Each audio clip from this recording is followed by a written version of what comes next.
Bueno, continuamos con la tercera parte del tema incidencia de la inflación en esta clase de matemática financiera.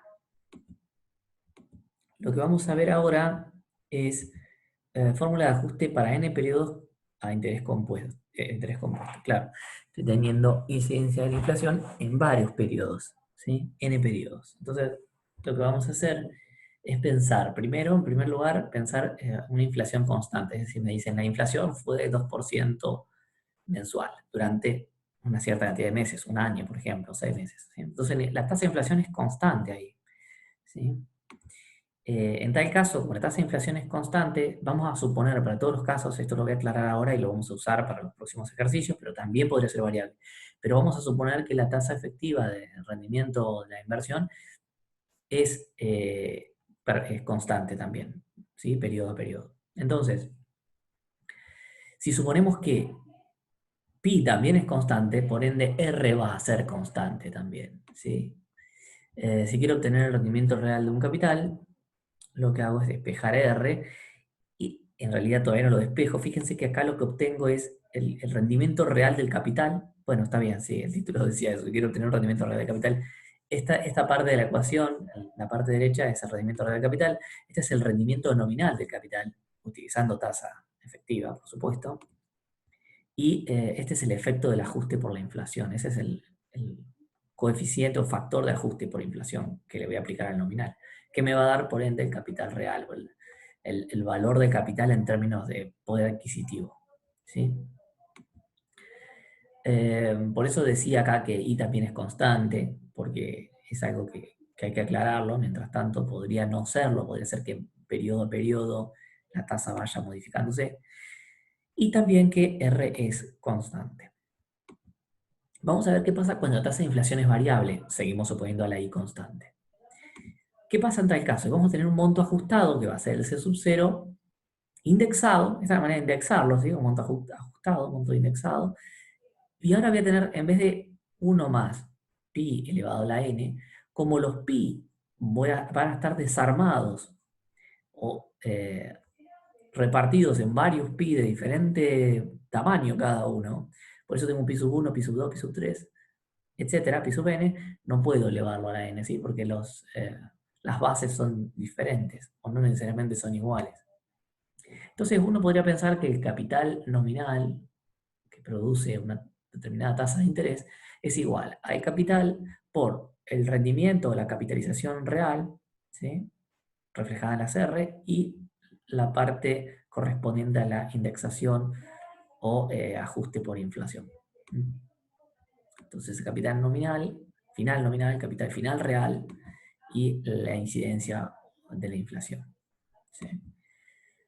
Entonces, si la I es constante, ¿sí? Si la tasa de interés es constante y 1 más I es igual a 1 más R sub 1 por 1 más pi sub 1, que son lo que vimos nosotros en la ecuación inicial, si tenemos que la inflación del periodo 1 es distinta a la inflación del periodo 2, necesariamente el rendimiento real del periodo 1 tiene que ser diferente al rendimiento real del periodo 2.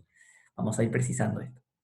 Si la inflación del periodo 2 es mayor que la inflación del periodo 1, entonces el rendimiento real del periodo 2 tiene que ser menor que el rendimiento real del periodo 1. ¿Por qué digo esto? Porque si tengo una tasa de interés, vamos a un ejemplo, una tasa de interés del 4%, y la inflación del primer periodo fue del 1%, podríamos decir que aproximadamente la tasa real de interés fue del 2% para el periodo 1. ¿Sí? Ahora, supongamos que la inflación, ¿sí? La inflación aumenta en el periodo 2 a 3%, podríamos decir que la tasa real de interés, que acuérdense que es la diferencia, ¿sí? Entre esta menos la tasa de inflación, la tasa real de interés es del 1%. Es decir, que cuando aumentó la inflación, se redujo la tasa real de interés.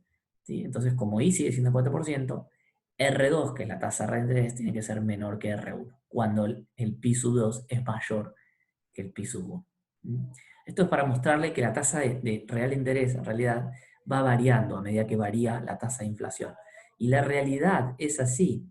Uno tiene tasas nominales, tasas efectivas en las cuales va colocando el dinero en una institución bancaria, por ejemplo, que puede ser constante, puede ser constante realmente. Varía, pero vamos a suponer que puede ser constante. Bueno, la tasa de inflación varía permanentemente, ¿sí? Y como la tasa de inflación varía permanentemente, vamos a tener tasas reales, es decir, rendimientos reales mes a mes diferentes, ¿sí? Entonces, si despejamos el rendimiento real del capital, en el lado derecho lo dejamos solito, sabemos que el rendimiento nominal, o el capital nominal, capital final nominal, del lado derecho tengo el capital final real y acá tengo el capital final en términos nominales, ajustado por inflación, es una manera de expresarlo. Uno lo que podría hacer acá es decir, bueno, yo quisiera saber cuál es la tasa real de interés del periodo 1 y despejo eh, esta R sub 1. De una manera un poco más sencilla, ahí les aclaro que sigo pensando a la constante, ¿cómo saco la tasa real de cada periodo? Eso es lo que quiero, y simplificándoselo el análisis con este procedimiento. Yo voy a tener tasas de inflación diferentes en cada periodo y voy a tener tasas de interés que pueden ser constantes, en este caso, según estamos suponiendo, por lo tanto, te voy a tener tasas reales de interés diferentes en cada periodo. Entonces, ¿cómo obtengo la tasa real de interés? Yo sé que la tasa real de interés es igual a la tasa al rendimiento nominal del capital ajustado por inflación, que sería dividido 1 más pi sub 1.